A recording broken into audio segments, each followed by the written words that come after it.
हर चीज़ पर 18% sales tax. IMF की शराइत ने वज़ीर आज़म को मुश्किल में डाल दिया। सराय के मुताबिक वज़ीर आज़म शहबाज शरीफ ने टैक्स से मुतालिक शराइत पर बजट में फौरी अमल दरामद की इजाज़त नहीं दी, बल्कि इसकी बजाय वजारत ख़जाना को दोबारा तैयारी की हिदायत की है। इन शराइत के मुताबिक फेडरल बोर्ड ऑफ रेवेन्यू के टैक्स वसूली का हदफ 12,900 अरब रुपये के करीब मुकर्रर करना होगा, जो इस माली साल की मुतवक्को 9.23 ट्रिलियन रुपये 40% से ज़्यादा है। 12.9 ट्रिलियन रुपए के हदफ का मतलब है FBR को एक साल में 3,700 अरब रुपए इजाफी सिर्फ एक साल में वसूल करना होंगे, जो ख़राब मईशत की वजह से तकरीबन नामुमकिन है। कबल अज़ीम वजारत ख़जाना ने वज़ीर आज़म को बताया था कि आइंदा माली साल के टैक्स अहदाफ 12.4 ट्रिलियन रुपए है, जिसे बढ़ाकर 12.9 खरब रुपए कर दिया गया है।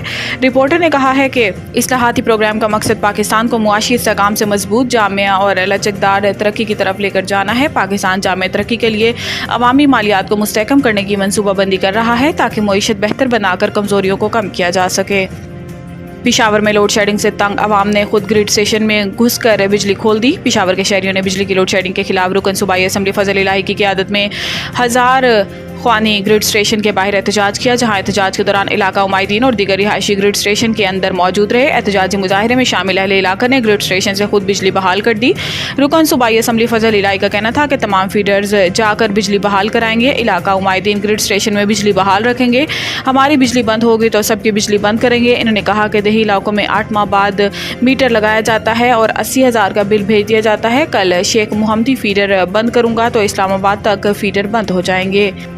जस्टिस मोहसिन अख्तर कियानी का लापता अफराद के केसेस बराह रास्त नशर करने का हुक्म। इस्लामाबाद हाई कोर्ट ने शायर अहमद फरहाद बाजियाबी केस की तहरीरी हुक्मनामा जारी किया, जो 8 सफ़ात पर मुश्तमिल है। जस्टिस मोहसिन अख्तर कियानी की जानिब से उर्दू में हुक्मनामा जारी किया गया, जिसमें जस्टिस मोहसिन अख्तर कियानी ने लापता अफराद के तमाम केसेस बराह रास्त नशर करने का हुक्म देते हुए सेक्टर कमांडर ISI MI और डायरेक्टर IB को 29 मई को ज़ाती हैसियत में तलब कर लिया। अदालत ने वज़ीर कानून, सेक्रेटरी दिफा दाखिला को भी 29 मई को ज़ाती हैसियत में तलब किया है। इस्लामाबाद हाई कोर्ट ने कहा है कि शायर अहमद फरहाद आइंदा समाज से पहले बाजियाब हो तो रजिस्ट्रार ऑफिस को तहरीरी रिपोर्ट दी जाए। 20 मई को इस्लामाबाद हाई कोर्ट ने शायर अहमद फरहाद गुमशुदगी केस में सेक्रेटरी दिफा और सेक्रेटरी दाखिला को अगले दिन तलब किया था और ISI के सेक्टर कमांडर के बयान पर मबनी रिपोर्ट भी पेश करने का हुक्म जारी किया था।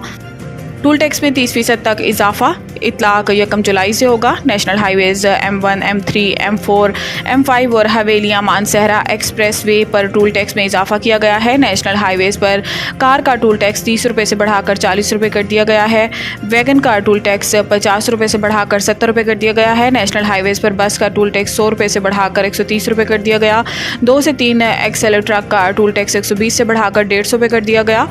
बड़े ट्रकों का टूल टैक्स 250 से बढ़ाकर 350 रुपये कर दिया गया। M1 पर कार का टूल टैक्स 240 रुपये से बढ़ाकर 360 रुपये कर दिया गया। M1 पर वैगन का टूल टैक्स 400 से बढ़ाकर 550 कर दिया गया। 13 से 14 सीट कोस्टर का टूल टैक्स 550 से बढ़ाकर 700 रुपये कर दिया गया। बस का टूल टैक्स 700 रुपये से बढ़ाकर 1000 रुपये कर दिया गया। 2 और 3 एक्सल ट्रक का टूल टैक्स 1040 रुपये से बढ़ाकर 1300 रुपये कर दिया गया। M5 पर मुल्तान से सकर मोटरवे पर कार का टूल टैक्स 680 रुपये से बढ़ाकर 900 रुपये कर दिया गया।